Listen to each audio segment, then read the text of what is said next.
세겔 받는 자들이 베드로에게 나와 이르되 너희 선생은 반세겔을 내지 아니하느냐 이르되 내신다 하고 집에 들어가니 예수께서 먼저 이르시되 시몬아 내 생각은 어떠하냐 세상 임금들이 누구에게 관세와 국세를 받느냐 자기 아들에게냐 타인에게냐 베드로가 이르되 타인에게니이다. 예수께서 이르시되 그렇다면 아이들은 세를 면하리라.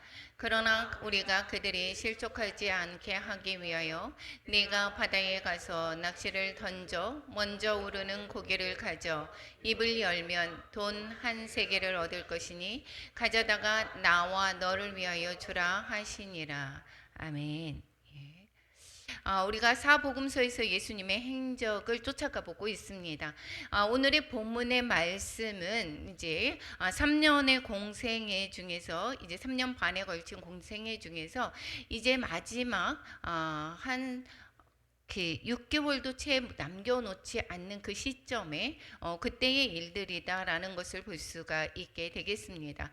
우리가 이제 계속해서 3년 동안에 이제 있었던 일들 중에서 마지막 3년 때의 일들을 우리가 다시 한번 기억해 보겠습니다.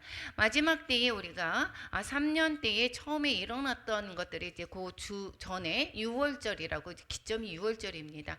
그래서 6월절 마지막에 그 3년 네 번째 6월절에 이제 예수님이 돌아가십니다. 그러면 세 번째 이제 공생이 시작하고 세 번째 맞이했던 그 6월절 그 즈음이 오병이어의 기적을 벳세다에서 이제 일으키시고 그 다음에 게네사렛에 갔습니다. 그 사이에 그때 무리를 걸어가는 이제 예수님의 무리를 걸어오시는 제자들에게로 오시는 그러한 일들이 있었던 것이고 그 다음에 게네사렛에 도착하여서 예루살렘에서 왔었던 그러한 지도자들과 이제 논쟁이 있었던 것을 우리가 기억할 것입니다. 그리고 이제 4장 이제 가버나움을 거쳐서 두로를 향해서 두로를 지났다가 시돈 거기에 가서 이방인의 그 누구죠? 거기에서 귀신을 쫓아내주는 수로보니게 여인의 딸을 고쳐주는 그런 일들이 있었습니다. 그리고 나서 이제 데가볼리로 와서 거기에 이방 땅 데가볼리 한번 기억 저기 빨간색으로 되어져 있는 거 지도를 한번 보시면 됩니다. 그 데가볼리에 와셔서 거기에서 병자를 고치고 그리고 이방 땅에서 또한 칠병이어의 기적을 일으키시고 소경을 고치시고 그러한 일들이 이제 그 3년 차에 있었던 것을 우리가 볼 수가 있습니다. 그리고 나서 어디를 가셨습니까? 이제 거의 공생애를 마치시고 저 파란색 길로 가게 됩니다. 가이사라 빌립보 거기를 지나쳐서 이 변화산은 헬몬산이 거의 유력하고 있습니다. 유력히 헬몬산이라 생각을 많은 사람들이 하고 있습니다. 가이사라 빌립보에 가서 이제 너는 나를 누구라 하느냐라고 하는 그러한 베드로의 그 고백이 주는 그리스도시요 살아계신 하나님의 아들이시니이다. 이러한 일들이 있었죠. 그리고 나서 이제는 거기에 뭐라고 하느냐면 예수님이 죽고 사흘 만에 부활하실 것을 얘기를 하십니다. 그러면서 이제 예수님 이제 그리고 나서 그렇게 예수님에게 베드로가 이러죠. 그런 일이 있을 수가 없습니다. 절대 안 된다고 이제 얘기를 했을 때 예수님이 사단아 뒤로 물러가라라고 하는 그런 꾸짖음이 있었던 것을 기억하실 것입니다. 그리고 나서 이제 변화산에 올라갑니다. 저 꼭대기 10번입니다.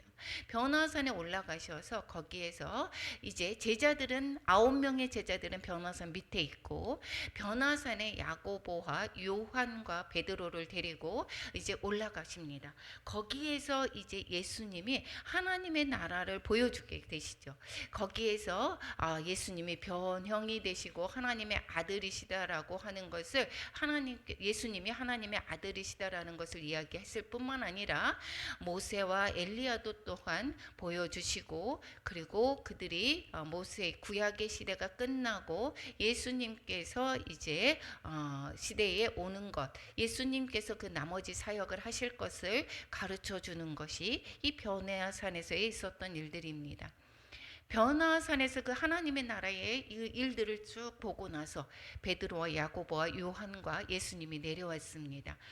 내려오고 나서 그 변화산 밑에서의 어떠한 일이 있었는가, 이것이 바로 오늘 알아볼 일입니다. 변화산 밑에에서 이제 여기에 한번 보겠습니다. 지난번에 높은 산에 올라가서 예수님의 변화되었던 그러한 이야기를 이제는 하고 이제 나누었습니다. 그리고 나서 누가복음에서는 이튿날 그렇게 얘기합니다. 예수님이 변화산에서의 놀라운 하나님의 나라의 일들을 본 그 다음 날 산에서 내려오니 이렇게 얘기하시고, 그리고 그 밑에 누가 있었다고 했습니까? 이에 그들이 제자들에게 와서 보니, 마가복음에 또 병행 구절에 그렇게 돼 있고, 또 그 제자들만 있는 것이 아니라 큰 무리가 있었다, 이렇게 얘기를 하고 있습니다. 마태복음에서도 그들이 무리에게 이름에 이렇게 이야기를 하고 있습니다. 그러니까 변화산 밑에 내려와서 보니까 제자들뿐만 아니라 많은 사람들이 무리져서 있었습니다. 왜 그런가 보았더니 여기에서 한 사람이 있었습니다. 그 사람은 아들이 간질병에서 심히 고생하는 그러한 그들의 아들을 둔 아버지였습니다. 그래서 이 간질병에 고생하는 그 아들을 예수님이 그쪽에 오셨다라는 소식을 듣고 이제 그 변화산 즉 헬몬산 그 밑에 와 보니까 제자들밖에 없었습니다. 그래서 제자들에게 고쳐달라고 했습니다. 그랬는데 결국은 고치지 못했다라고 하는 것입니다. 한번 여기에서 이제 예수님이 그러고 나서 예수님이 내려왔습니다. 그러고 나니까 예수님께 이야기를 하고 있습니다. 그 한 사람이 뭐라고 합니까? 내 아들을 불쌍히 여기소서. 뭐 때문에? 간질 때문에. 그 원인은, 간질의 원인은 누가복음에서 보니까 귀신이 들려서 귀신으로 말미암은 간질이다 이야기를 하고 있습니다. 그래서 불에도 넘어지고 물에도 넘어진다라고 이야기를 하고 있습니다.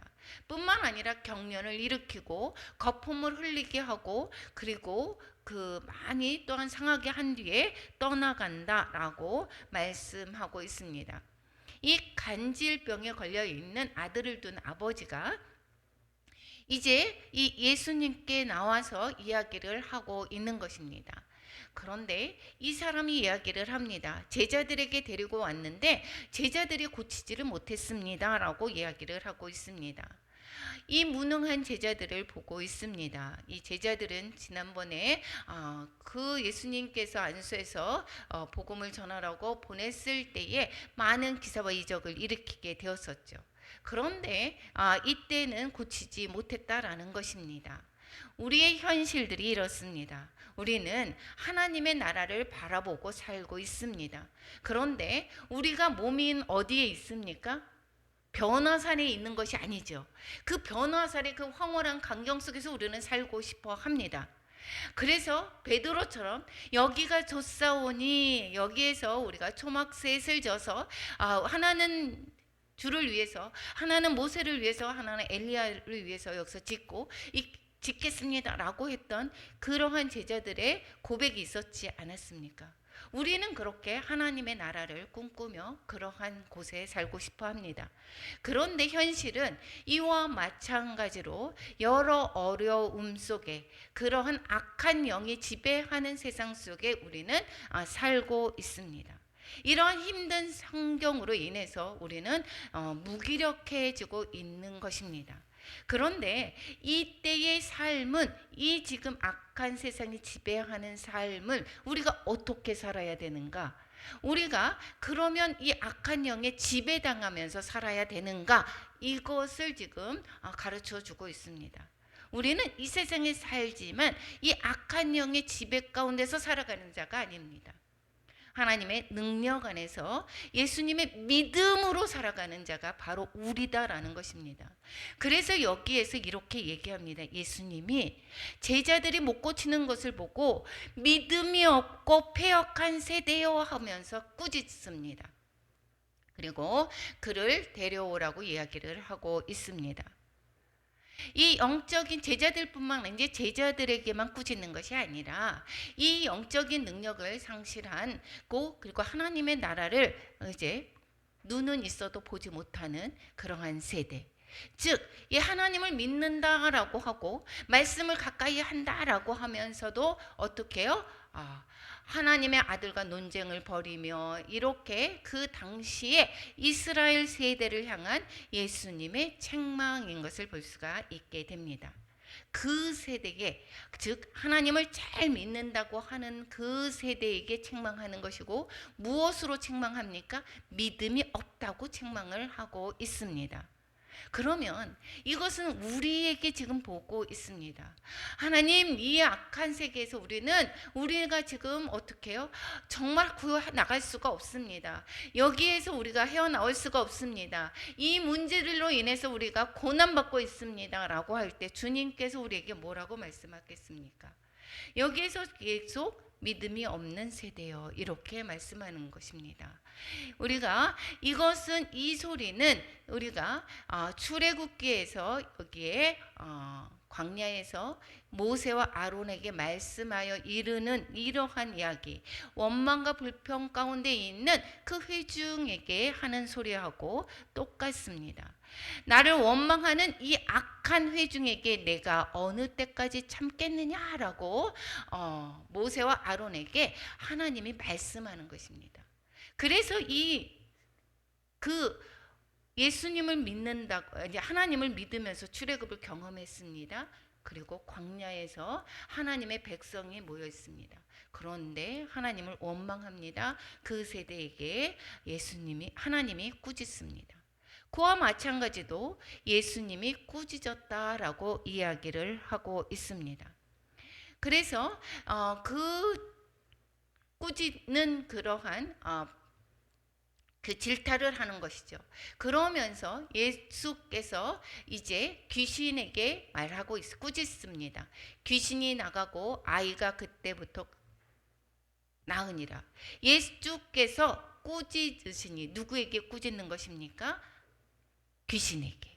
아이를 간질병에 걸리게 하는 귀신에게 꾸짖게 되니까 귀신이 나가고 아이가 그때부터 낫게 되었다라는 것입니다. 즉, 이 암담한 현실, 우리가 그 문제 가운데 헤어나는 방법, 비결, 이것이 주님의 말씀이다라는 것을 가르쳐 주고 있습니다. 우리가 산 위에서 맛본 하나님의 나라, 그러한 나라에 우리는 살고 있지만, 그렇지만 우리의 현실들은 그러면 악한 영의 괴롭힘 속에서 살고 있는 것입니다. 그리고 승리도 못하고 짓눌려 있고 문제 가운데 힘들어하고 불안한 삶을 살아가는 것이 우리의 삶인 것입니다. 그런데 이것을 회복하지 못하는 것은 우리가 믿음이 없기 때문에 회복할 수가 없습니다. 그런데 이것이 우리가 믿음만 있다면 이것을 벗어나는 방법은 오직 주님의 말씀이다라고 이야기를 하고 있습니다. 그러니까 우리의 지금 현실의 삶 가운데 문제가 있으면 무엇을 따라가면 된다라는 것입니까? 말씀이라는 것입니다. 말씀만이 모든 것을 회복시킨다라는 것입니다. 우리가 말씀을 왜 읽습니까? 믿음은 들음에서 납니다. 믿음이 있다라고 하면 결국은 우리는 어떻게 되냐면 믿음으로 반응하게 되는 것이고, 문제를 바라보는 것이 아니라 그 문제를 향하는 하나님의 그 말씀으로 우리는 반응하기 때문에 두려워하지 않는 것이다라는 것입니다. 그래서 주님의 말씀에 물과 불에 넘어졌던 그 귀신들은 더 이상 어떻게 했습니까? 힘을 쓰지 못하게 되었다라는 것이고 쫓겨갔다라는 것입니다. 그러니까 우리의 삶 가운데도 똑같습니다. 어떠한 문제가 있습니까? 우리를 또한 불 가운데 넘겨가는 그러한 위험한 그러한 상황 속에 빠져 있습니까? 아니면 깊은 웅덩이 속에 빠져 있습니까?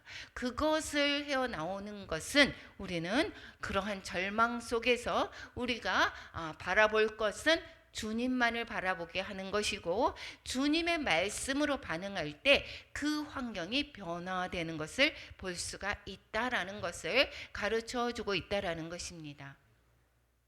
예수님이 말씀하고 있습니다. 이제 이 일들이 귀신이 쫓겨나가고 이제 그러한 일들이 있고 나서는 뭐라고 얘기하느냐면, 왜 우리는 어찌해서 그 귀신을 쫓아내지 못했습니까? 라고 물어봤습니다. 그런데 20절에 뭐라고 얘기합니까? 우리 한번 함께 읽어보겠습니다. 이르시되 너희 믿음이 작은 까닭이니라.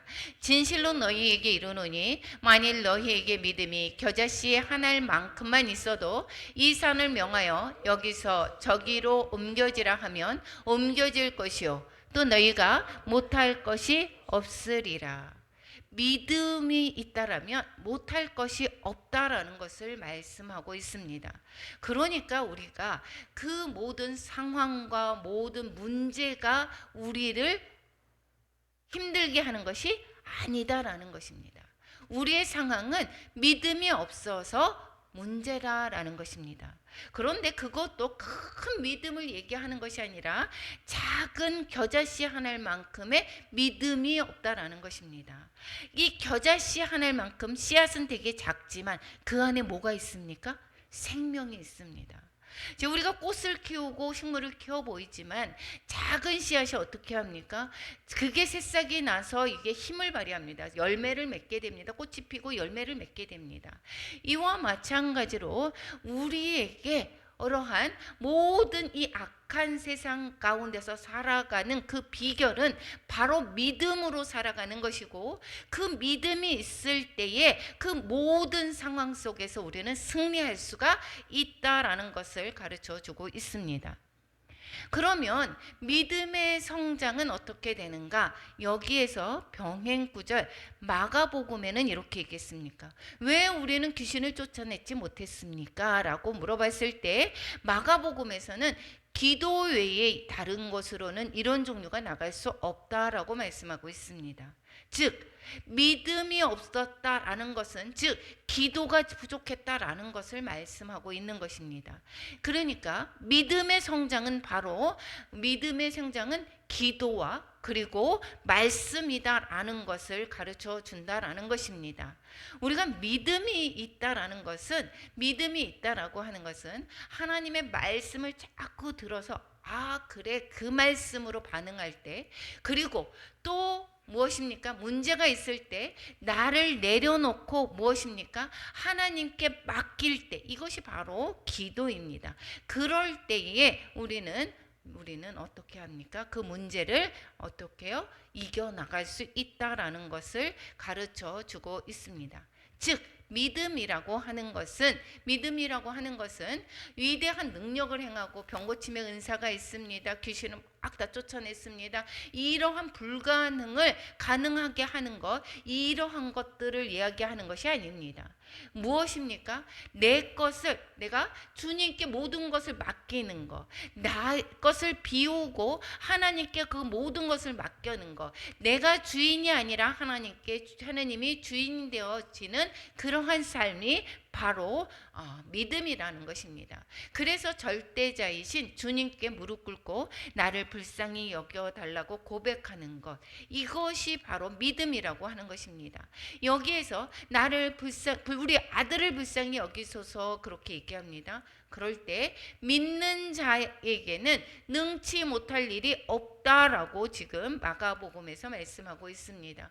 그러니까 뭐라고 했습니까? 아버지가 소리를 지르며 내가 믿나이다 나의 믿음 없는 것을 도와주소서. 즉 주님께서 나를 불쌍히 여기고 주님께서 도와주실 것, 이것을 바로 절대자에게 또 고백하며 하나님의 도우심을 바라는 것, 이게 바로 믿음이다라는 것입니다. 그래서 믿음은 무엇을 하는 것? 나를 내려놓는 것. 내가 할 수 없습니다. 오직 예수님으로만 할 수 있음을 인정하는 것, 주님만 의지하는 것. 그리고 우리가 작은 거지만 그 믿음은, 작은 그러한 믿음은 생명력이 살아나서 어떠한 열매를 맺게 되는 것이 바로 믿음이다라는 것입니다. 그래서 우리는 그 믿음이 있다라고 하면 이 환경은 어떻게 해요? 문제가 되는 것이 아니다라는 것을 가르쳐 주고 있습니다. 우리가 문제를 통해서 어떻게 해요? 내가 저 깊은 곳에 빠져서 헤어나오지 못하는 그런 때가 우리가 있죠. 그럴 때에 나의 믿음 없음을 도와주시옵소서, 긍휼히 여겨 주시옵소서. 하나님만이 이 문제를 옮기실 수가 있습니다. 하나님, 이 문제를 주님께 맡깁니다 하며 우리는 주님께 나아가서 무릎 꿇고, 그리고 우리는 주님께 맡길 때에 우리의 문제가 해결되는 것을 볼 수가 있습니다. 우리가 믿음의 생명을 우리가 키워낼 때에 바탕이 되는 게 있습니다. 기본이 되는 게 있습니다. 그것은 바로 반드시 필요한 것은 사랑입니다.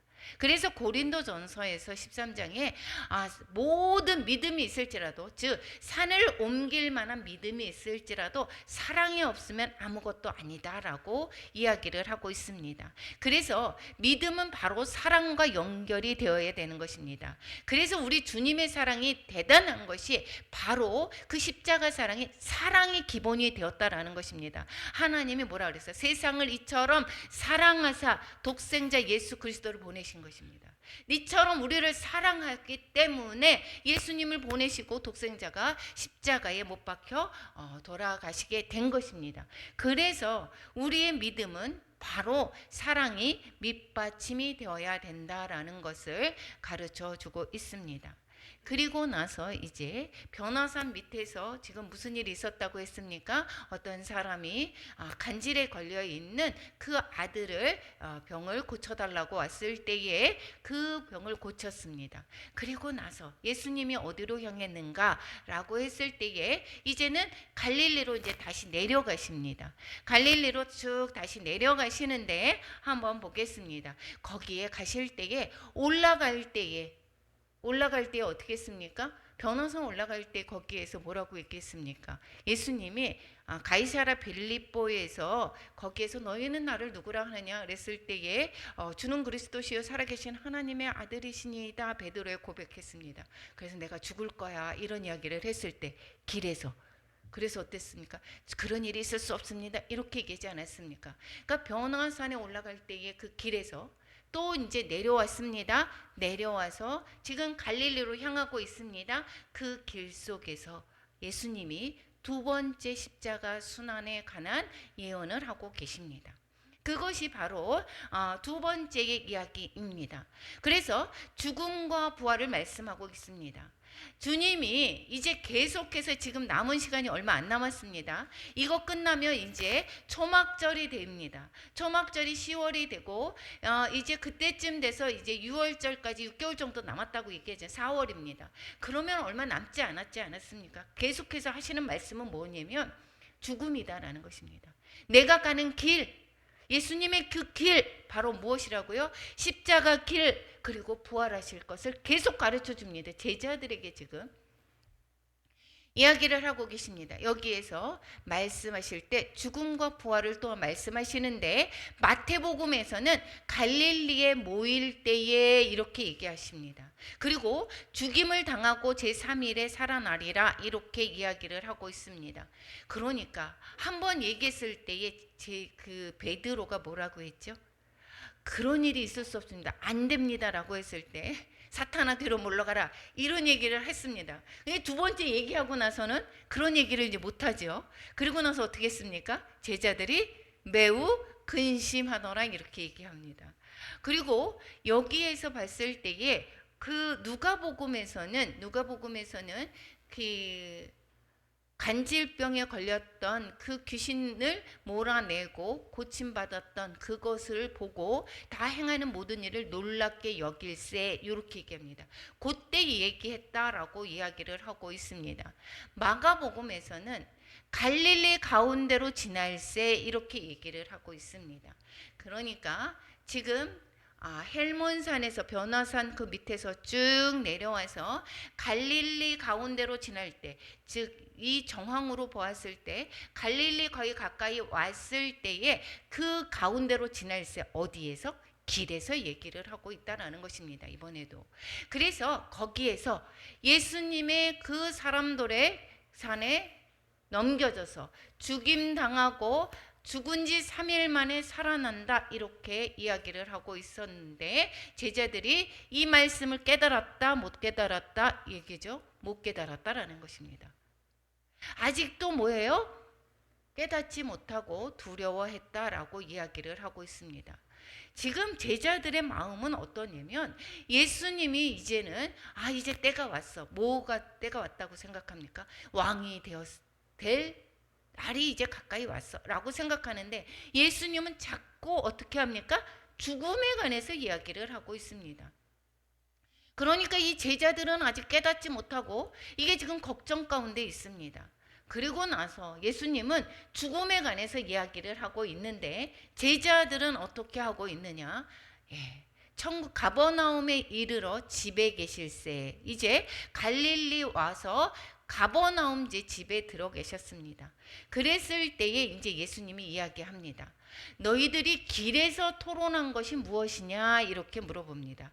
그러니까 집에서 얘기했다는 것이 아니라 예수님이 죽은 자 가운데서 이제 어떻게 죽고 3일 만에 부활할 거야 얘기했습니다. 그런데 이들이 어떻게 됐냐면 근심하고 있었습니다. 그런데 그 상황 속에서 걱정하고 근심하고 두려워했다고 했는데, 그런데 이들이 하는 행동은 무엇입니까? 주님을 걱정하고 무슨 뜻인가를 고민하는 것이 아니라 길에서 뭐라고 했습니까? 서로 누가 크냐 하고 쟁론하고 있었습니다. 그러니까 제자들끼리 누가 크냐, 이 말씀은 왜 그렇게 될까요? 더더욱이 이제 베드로, 야고보, 요한을 어떻게 돼요? 3명을 따로 데리고 올라가기도 합니다. 계속해서 3명을 데리고 갔었던 일들이 몇 번 있었죠. 그러니까 얘는 여기서 길에서 누가 크냐 하고 저희들이 쟁론하고 있습니다. 그저 자신의 야심만을 어떻게 돼요? 키우고 있다라는 것입니다. 예수님의 죽음과 부활은 이해를 못하고 자신들의 어떻게 해요? 야심만을 키우고 있는 것입니다. 그래서 예수님이 이제 왕이 되면 누가 주의 우편에 앉고 누가 주의 좌편에 앉을 것인지, 누가 거기에 가장 측근이 될 것인지, 그것을 쟁론하는 것입니다. 그러니까 그것을 알고 예수님이 말씀하고 있습니다. 뭐라고 얘기합니까? 무사람의 끝이 되어야 된다라고 했습니다. 첫째가 되고자 한다면, 우리가 첫째가 되고자 한다면 어떻게 해야 된다고요? 무사람의 끝이 되어서 무사람을 섬기는 자가 되어야 하리라 라고 이야기를 하고 있습니다. 세상의 방법과 너무도 다르죠. 다른 사람을 짚고 올라가서 내가 군림하고자 합니다. 힘으로 누르려고 합니다. 그런데 이 주님께서 말씀하고 있습니다. 무사람의 끝이 되어야 된다. 첫째가 되고자 한다면. 이것이 바로 주님께서 가르쳐 주시는 길입니다. 그러면서 말씀하고 있습니다. 어린아이를 데려다가 놓고 내 이름으로 이런 어린 아이 하나를 영접하면, 즉 우리가 17장입니다. 17장 37절 우리 같이 한번 읽어보겠습니다. 누구든지 내 이름으로 이런 어린 아이 하나를 영접하면 곧 나를 영접하며, 누구든지 나를 영접하면 나를 영접함이 아니요 나를 보내신 이를 영접함이니라. 즉 하나님을 믿는다라고 하는 것은 예수님을 영접하는 것이고, 예수님을 믿는 것이고, 예수님을 믿는 것은 제일 낮은 자를 섬기는 거다라고 이야기를 하고 있는 것입니다. 앞에서 이야기를 하죠. 첫째가 되고자 하면 그러한 무사람의 끝이 되어야 되고 무사람을 섬기는 자가 되어야 된다. 그 끝이 누굽니까? 가장 어린 나이, 이 사람 취급도 안 했던 어린 아이를 데리고 즉 가장 낫다고 생각하는 어린아이를 섬기는 자가 되어야 된다라는 것입니다. 그래서 이것이 바로 하나님을 믿는 자들의 그러한 행위다라고 이야기를 하고 있습니다. 하나님을 믿는다, 그것은 예수님을 믿는 것이고, 예수님을 믿는다라고 하는 것은 바로 어린아이 같은 낮은 자를 섬기는 것이 바로 하나님을 믿는 자들의 그런 행동이다라고 가르쳐 주고 있습니다. 그리고 나서 오늘 본문에 24절에서 27절까지는 성전세에 관해서 이야기를 하고 있습니다. 성전세의 납부에 관해서 이야기를 하고 있는 것을 볼 수가 있습니다. 한번 우리 오늘 본문에 읽었습니다. 어디에 이르렀을 때 가버나움에 이르렀습니다. 이제 가버나움에 이제 도착을 했습니다. 그 전에 어떻게 해요? 어린아이 가버나움 집에 이르렀을 때의 이야기를 하고 있죠. 누가 크냐 했었던 것을, 그 길에서 이야기했었던 것을 예수님이 어린아이 데려다가 너희가 첫째가 되고자 하면 이러한 자를 어떻게 된다고요? 섬겨야 된다. 낮은 자를, 무사람을 섬겨야 된다라는 것을 이야기를 했습니다. 그리고 나서 그때에 또 뭐라고 얘기했습니까? 이제 가버나움에 있을 때에 반세겔 받는 자들이 베드로에게 나와서 이릅니다. 너희 선생은 반세겔을 내지 아니하느냐라고 묻습니다. 베드로에게 이 반세겔을 내지 않느냐 이렇게 얘기하는 것은 바로 성전세를 말하는 것입니다. 성전의 일에 대해서 이것은 너희는 성전세를 내냐 안 내느냐 이렇게 물어보는 것입니다. 그런데 이것은 성전세를 내고 안 내고라기보다는 성전의 일에 대해서 협조적인가 아닌가를 시험하는 내용인 것입니다. 이 성전세는 언제의 기원이 되었습니까? 여기에서 출애굽기에서 보게 되면 인구조사를 하게 될 때에 각 사람이 어떻게 하느냐, 각 사람이 계수할 때에 무엇을 냅니까? 그 생명의 속전을 여호와께 드린다라고 이야기를 하고 있습니다. 그래서 생명의 속전을 여호와께 드리고 계수할 때에 그들 중에서 그러면 속전을 어떻게 해요? 안 드리면 질병이 생긴다라고 얘기를 하고 있습니다. 그래서 계수 중에 드는 자마다 성소의 세겔로 얼마를 내라고 했겠습니까? 반세겔을 내라고 얘기를 합니다. 그래서 그렇게 됐을 때에 20살 이상 된 자, 여기에서 계수를 하게 되면, 그렇게 되면 무엇을 내야 된다고요? 성전세를 내야 된다라고 하는데, 성전세는 부자라고 해서 더 내는 것도 아니고 가난하다라고 해서 덜 내는 것이 아닙니다. 즉 하나님의 백성은 이 여기에서 어떻게 해요? 속전을 위해서 이게 여기에서 뭐라고 하냐면 반세겔씩 내라는 것입니다.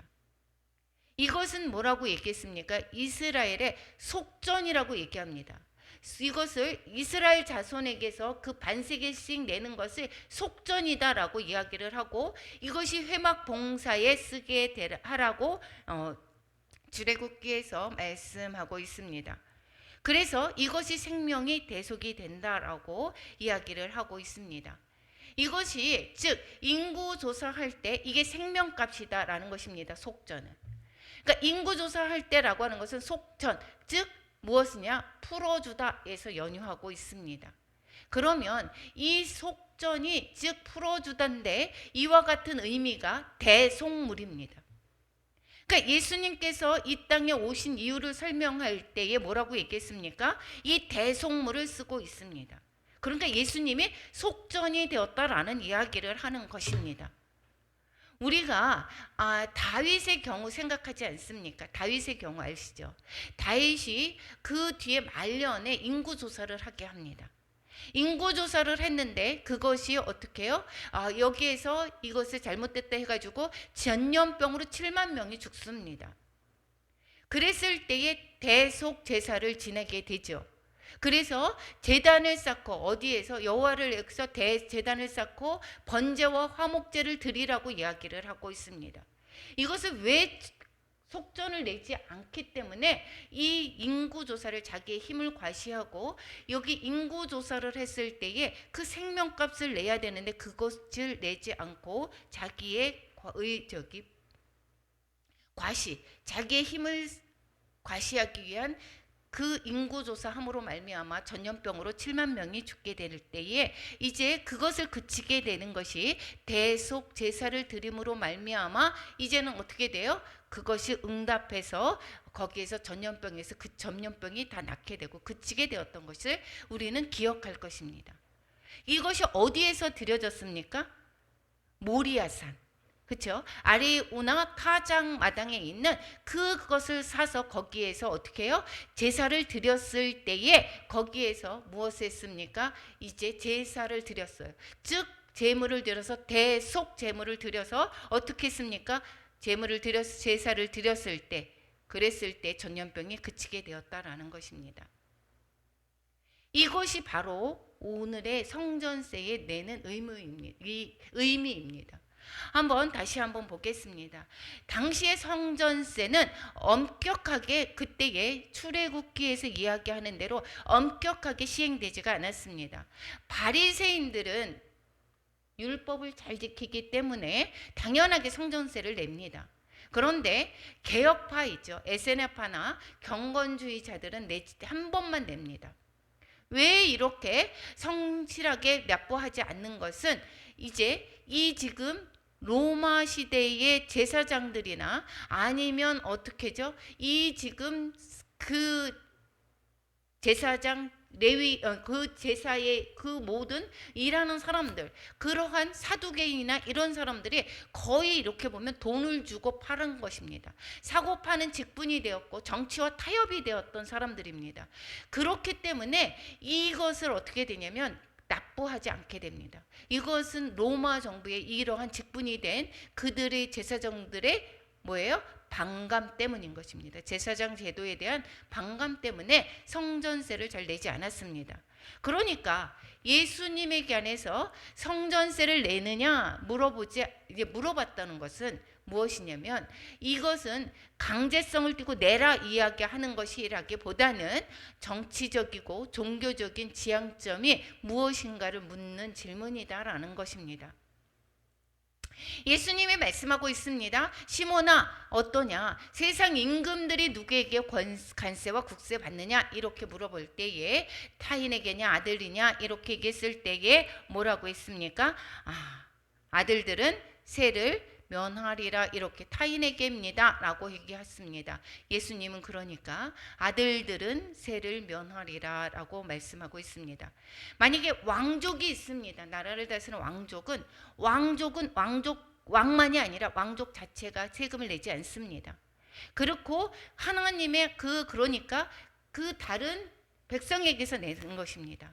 그와 마찬가지로 하나님의 아들이신 주님과 주님뿐만 아니라 하나님의 자녀들은 성전세를 낼 필요가 없다라고 하는 것입니다. 여기에서 아들들이라고 얘기하죠. 예수님만을 얘기하는 것이 아닙니다. 세를 면제받는 아들들이라고 표현하고 있습니다. 예수님은 하나님의 아들로 이 땅에 오셨습니다. 그리고 자기 백성들을 불러서 하나님의 아들이라고 하는 관계를 줬다라는 것이고 이 아들들은 어떻게 해요? 어떻게 해서 아들들이 됩니까? 예수님의 십자가에 의해서 구원받은 은혜가 허락된 자들이 이 아들들이 아닙니까? 우리들이다라는 것입니다. 그랬을 때에 십자가의 죽음과 부활은 여기에서 백성에게 구원의 은혜를 베풀어 주신다라는 것입니다.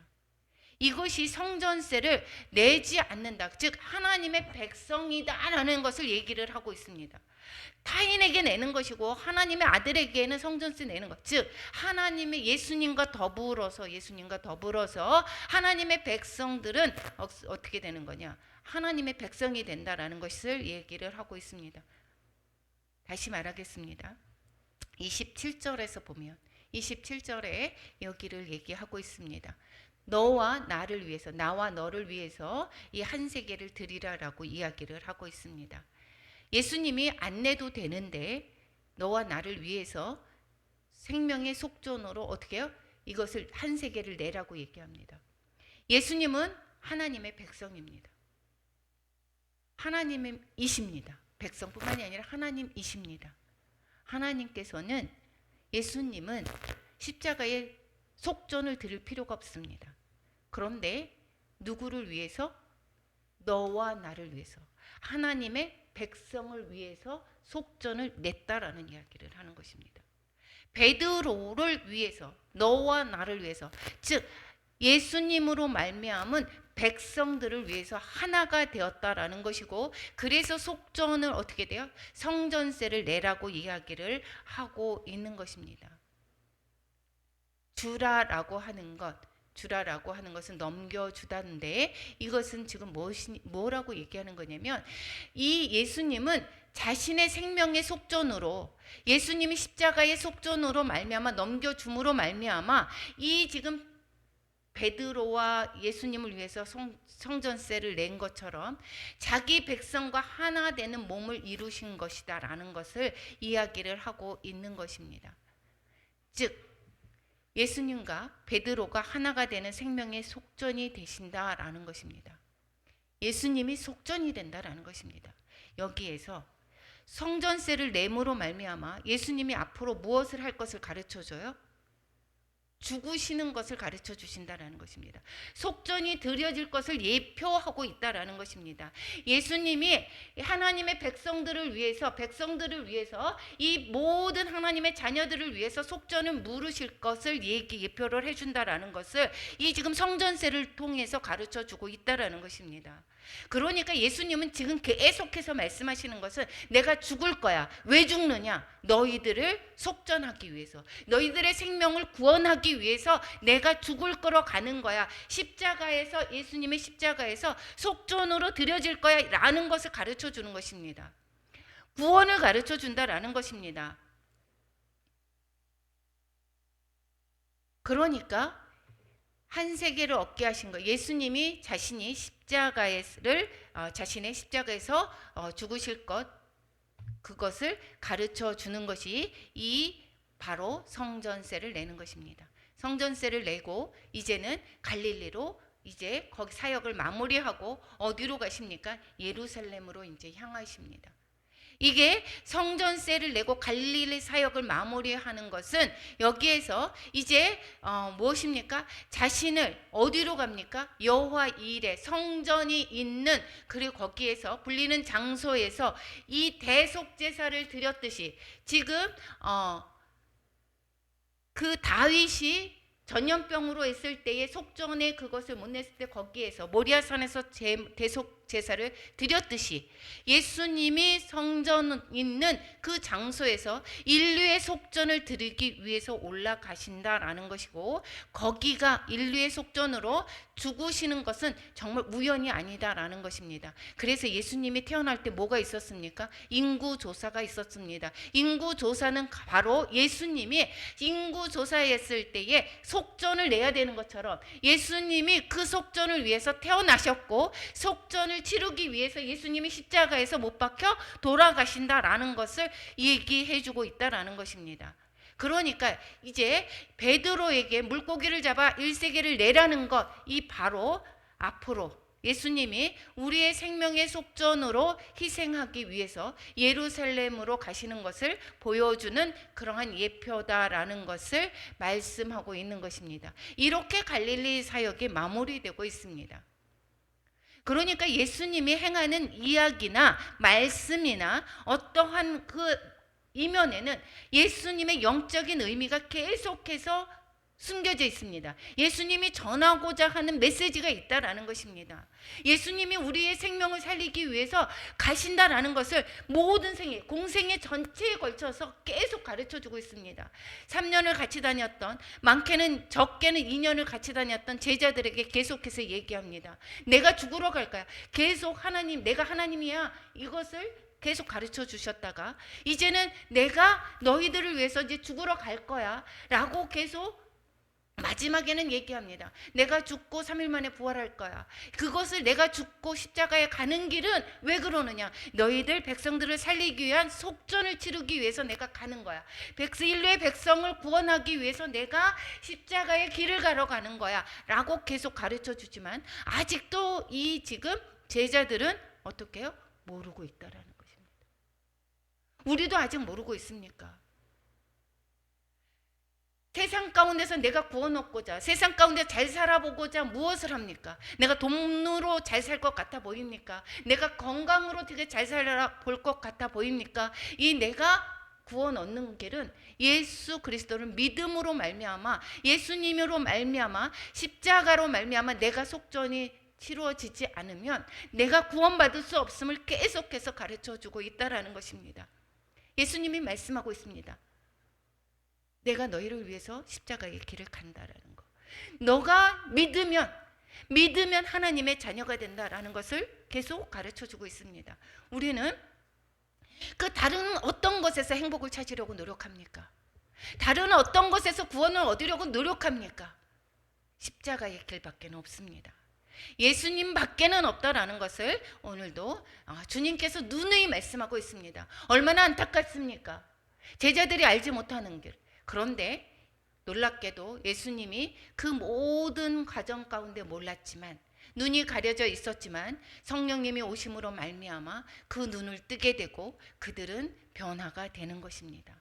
우리도 계속 아직도 눈이 감겨져 있습니까? 오늘도 말씀을 들으며 영의 눈이 띄어지기를 축원합니다.